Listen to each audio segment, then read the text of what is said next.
எபிரெயர் அதிகாரம் 7. இந்த மெல்கிசேதேக்கு சாலேமின் ராஜாவும் உன்னதமான தேவனுடைய ஆசாரியனுமாயிருந்தான்.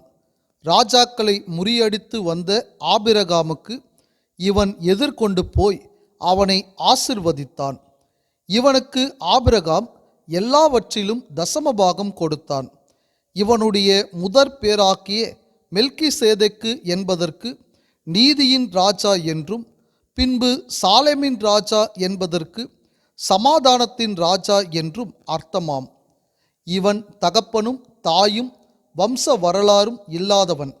இவன் நாட்களின் துவக்கமும் ஜீவனின் முடிவும் உடையவனாயிராமல் தேவனுடைய குமாரனுக்கு ஒப்பானவனாய் என்றென்றைக்கும் ஆசாரியனாக நிலைத்திருக்கிறான். இவன் எவ்வளவு பெரியவனாய் இருக்கிறான் பாருங்கள். கோத்திர தலைவனாகிய ஆபிரகாம் முதலாய் கொள்ளையிடப்பட்ட பொருள்களில் இவனுக்கு தசமபாகம் கொடுத்தான். லேவியின் புத்திரரில் ஆசாரியத்துவத்தை அடைகிறவர்களும் ஆபிரகாமின் அறையிலிருந்து வந்த தங்கள் சகோதரரான ஜனங்களின் கையிலே நியாய பிரமாணத்தின்படி தசமபாகம் வாங்குகிறதற்கு கட்டளை பெற்றிருக்கிறார்கள். ஆகிலும் அவர்களுடைய வம்ச வரிசையில் வராதவனாக்கிய இவன் ஆபிரகாமின் கையில் தசமபாகம் வாங்கி வாக்குத்தத்தங்களை பெற்றவனை ஆசிர்வதித்தான். சிறியவன் பெரியவனாலே ஆசிர்வதிக்கப்படுவான், அதற்கு சந்தேகமில்லை. அன்றியும் இங்கே மரிக்கிற மனுஷர்கள் தசமபாகம் வாங்குகிறார்கள். அங்கேயோ பிழைத்திருக்கிறான் என்று சாட்சி பெற்றவன் வாங்கினான். அன்றியும் மெல்கிசேதேக்கு ஆபிரகாமுக்கு எதிர்கொண்டு போனபோது லேவியானவன் தன் தகப்பனுடைய அறையில் இருந்தபடியால் தசமபாகம் வாங்குகிற அவனும் ஆபிரகாமின் மூலமாய் தசமபாகம் கொடுத்தான் என்று சொல்லலாம். அல்லாமலும் இஸ்ரவேல் ஜனங்கள் லேவி கோத்திர ஆசாரிய முறைமைக்குட்பட்டிருந்தல்லவோ நியாய பிரமாணத்தை பெற்றார்கள். அந்த ஆசாரிய முறைமையினாலே பூரணப்படுதல் உண்டாயிருக்குமானால் ஆரோனுடைய முறைமையின்படி அழைக்கப்படாமல் மெல்கிசேதேக்கினுடைய முறைமையின்படி அழைக்கப்பட்ட வேறொரு ஆசாரியர் எழும்ப வேண்டுவதென்ன? ஆசாரியத்துவம் மாற்றப்பட்டிருக்குமேயானால் நியாயப்பிரமாணமும் மாற்றப்பட வேண்டியதாகும். இவைகள் எவரை குறித்து சொல்லப்பட்டிருக்கிறதோ அவர் வேறொரு கோத்திரத்துக்குள்ளானவராய் இருக்கிறாரே, அந்த கோத்திரத்தில் ஒருவனாக்கிலும் பலிப்பிடத்து ஊழியம் செய்ததில்லையே. நம்முடைய கர்த்தர் யூதா கோத்திரத்தில் தோன்றினார் என்பது பிரசித்தமாய் இருக்கிறது. அந்த கோத்திரத்தாரை குறித்து மோசே ஆசாரியத்துவத்தை பற்றி ஒன்றும் சொல்லவில்லையே. அல்லாமலும் மெல்கிசேதேக்குக்கு ஒப்பாய் வேறொரு ஆசாரியர் எழும்புகிறார் என்று சொல்லியிருப்பதினால் மேற்சொல்லியது மிகவும் பிரசித்தமாய் விளங்குகிறது.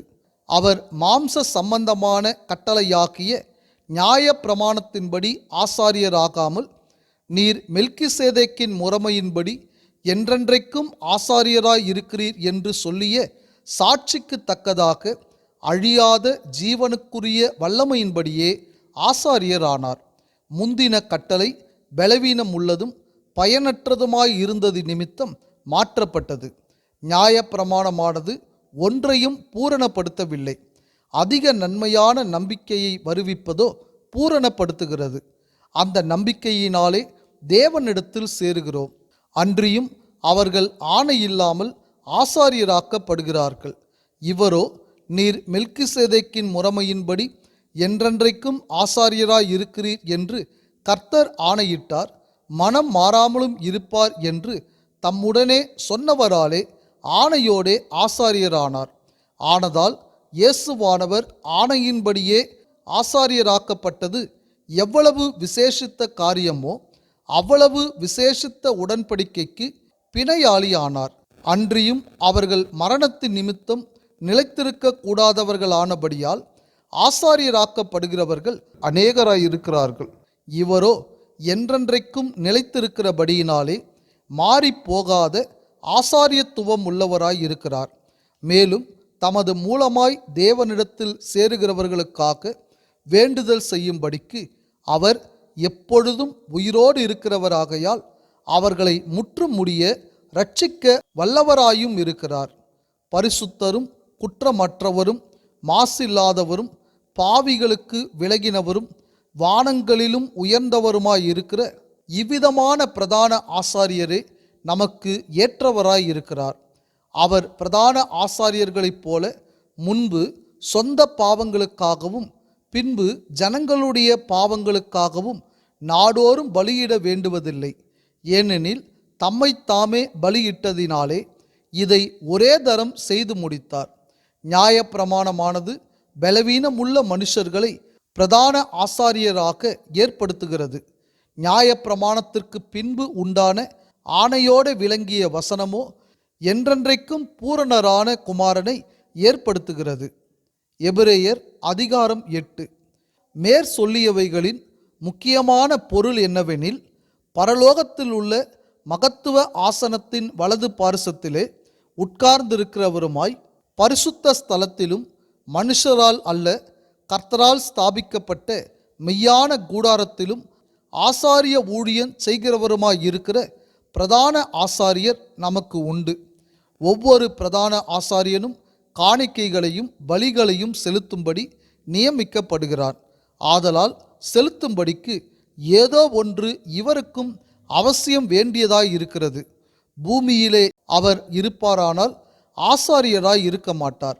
ஏனெனில் நியாயப்பிரமாணத்தின்படி காணிக்கைகளை செலுத்துகிற ஆசாரியர்கள் இருக்கிறார்களே, இவர்கள் செய்யும் ஆராதனை பரலோகத்தில் உள்ளவைகளின் சாயலுக்கும் நிழலுக்கும் ஒத்திருக்கிறது. அப்படியே மோசே கூடாரத்தை உண்டு பண்ண போகையில் மலையிலே உனக்கு காண்பிக்கப்பட்ட மாதிரியின்படியே நீ எல்லாவற்றையும் செய்ய எச்சரிக்கையாயிரு என்று தேவன் அவனுக்கு கட்டளையிட்டார். இவரோ விசேஷித்த வாக்குதத்தங்களின் பேரில் ஸ்தாபிக்கப்பட்ட விசேஷித்த உடன்படிக்கைக்கு எப்படி மத்தியஸ்தராய் இருக்கிறாரோ அப்படியே முக்கியமான ஆசாரிய ஊழியத்தையும் பெற்றிருக்கிறார். அந்த முதலாம் உடன்படிக்கை பிழையில்லாதிருந்ததானால் இரண்டாம் உடன்படிக்கைக்கு இடம் தேட வேண்டுவதில்லையே. அவர்களை குற்றப்படுத்தி அவர்களை நோக்கி, இதோ கர்த்தர் சொல்லுகிறது என்னவெனில், இஸ்ரவேல் குடும்பத்தோடும் யூதா குடும்பத்தோடும் நான் புது உடன்படிக்கையை ஏற்படுத்தும் காலம் வருகிறது. அவர்களுடைய பிதாக்களை எகிப்து தேசத்திலிருந்து கொண்டு வரும்படிக்கு நான் அவர்களுடைய கையை பிடித்த நாளிலே அவர்களோடு பண்ணின உடன்படிக்கையைப் போல இது இருப்பதில்லை. அந்த உடன்படிக்கையிலே அவர்கள் நிலை நிற்கவில்லையே, நானும் அவர்களை புறக்கணித்தேன் என்று கர்த்தர் சொல்லுகிறார். அந்த நாட்களுக்கு பின்பு நான் இஸ்ரவேல் குடும்பத்தாரோடே பண்ணும் உடன்படிக்கையாவது, என்னுடைய பிரமாணங்களை அவர்களுடைய மனதிலே வைத்து அவர்களுடைய இருதயங்களில் அவைகளை எழுதுவேன்.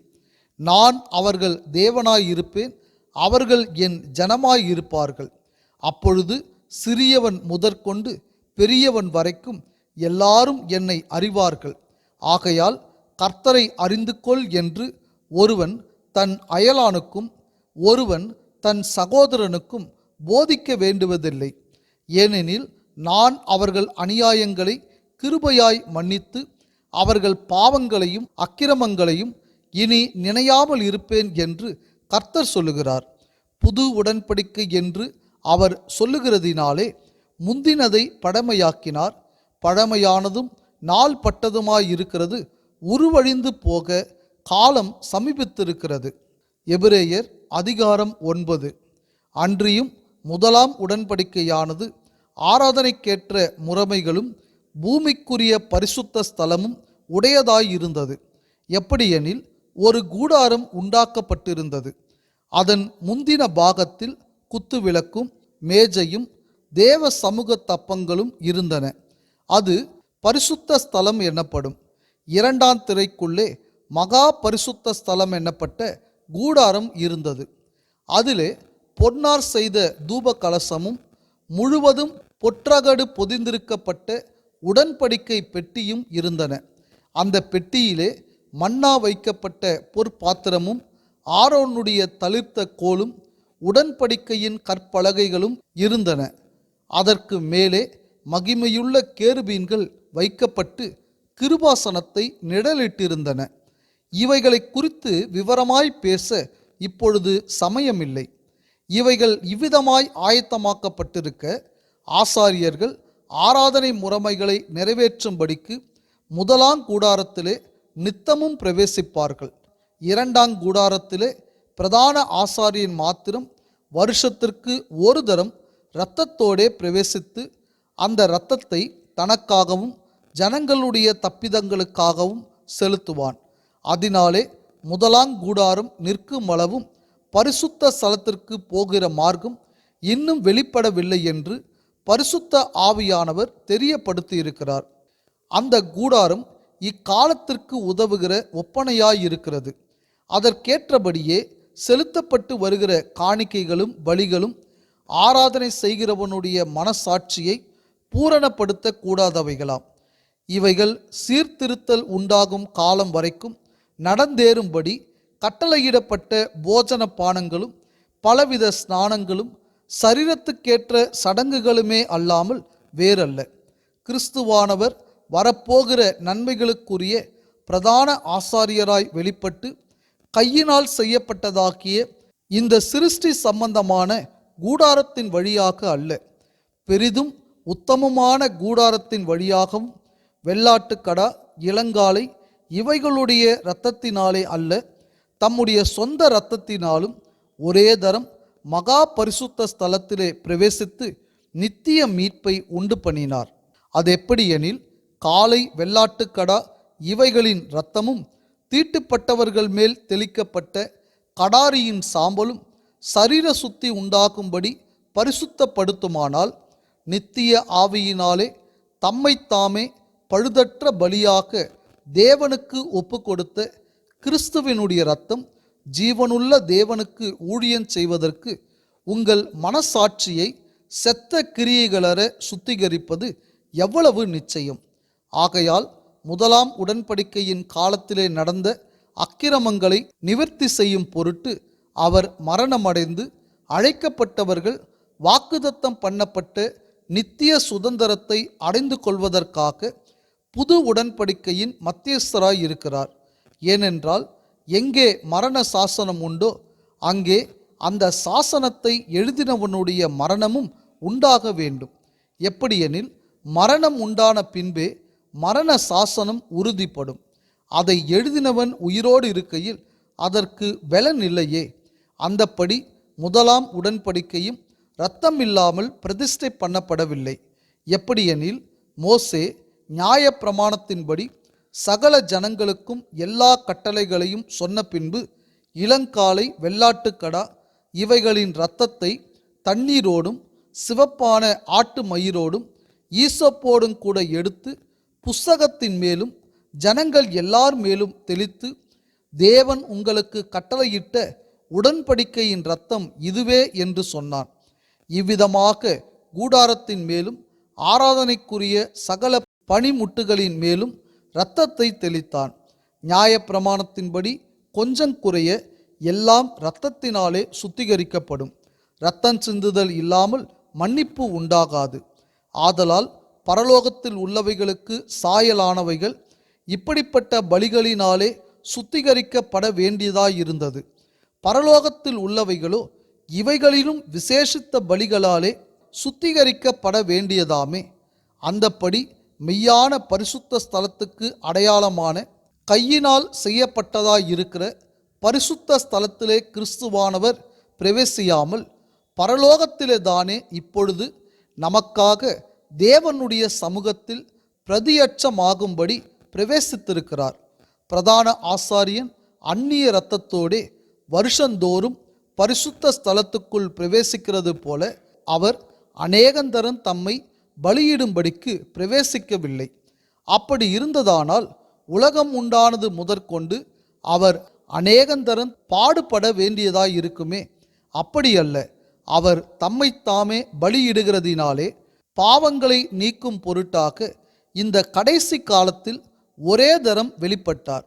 அன்றியும் ஒரே தரம் மரிப்பதும் பின்பு நியாயத்தீர்ப்படைவதும் மனுஷருக்கு நியமிக்கப்பட்டிருக்கிறபடியே கிறிஸ்துவும் அநேகருடைய பாவங்களை சுமந்து தீர்க்கும்படிக்கு ஒரே தரம் பலியிடப்பட்டு தமக்காக காத்து கொண்டிருக்கிறவர்களுக்கு இரட்சிப்பை அருளும்படி இரண்டாந்தரம் பாவம் இல்லாமல் தரிசனமாவார். எபிரேயர் அதிகாரம் 10. இப்படி இருக்க நியாயப்பிரமாணமானது வரப்போகிற நன்மைகளின் பொருளாயிராமல் அவைகளின் நிழலாய் மாத்திரம் இருக்கிறபடியால் வருஷந்தோறும் இடைவிடாமல் செலுத்தப்பட்டு வருகிற ஒரே விதமான பலிகளினாலே அவைகளை செலுத்த வருகிறவர்களை ஒரு காலம் பூரணப்படுத்த மாட்டாது. பூரணப்படுத்துமானால் ஆராதனை செய்கிறவர்கள் ஒரு தரம் சுத்தமாக்கப்பட்ட பின்பு இன்னும் பாவங்கள் உண்டென்று உணர்த்தும் மனசாட்சி அவர்களுக்கு இல்லாதிருப்பதினால் அந்த பலிகளை செலுத்துகிறது நிறுத்தப்படும் அல்லவா? அப்படி நிறுத்தப்படாதபடியால் பாவங்கள் உண்டென்று அவைகளினாலே வருஷந்தோறும் நினைவு கூறுதல் உண்டாயிருக்கிறது. அல்லாமலும் காளை, வெள்ளாட்டுக்கடா இவைகளுடைய இரத்தம் பாவங்களை நிவிர்த்தி செய்ய மாட்டாதே. ஆகையால் அவர் உலகத்தில் பிரவேசிக்கும் போது பலியையும் காணிக்கையையும் நீர் விரும்பவில்லை, ஒரு சரீரத்தை எனக்கு ஆயத்தம் பண்ணினீர். சர்வாங்க தகன பலிகளும் பாவ நிவாரண பலிகளும் உமக்கு பிரியமானதல்ல என்றீர். அப்பொழுது நான், தேவனே, உம்முடைய சித்தத்தின்படி செய்ய இதோ வருகிறேன், புஸ்தக சுருளில் என்னை குறித்து எழுதியிருக்கிறது என்று சொன்னேன் என்றார்.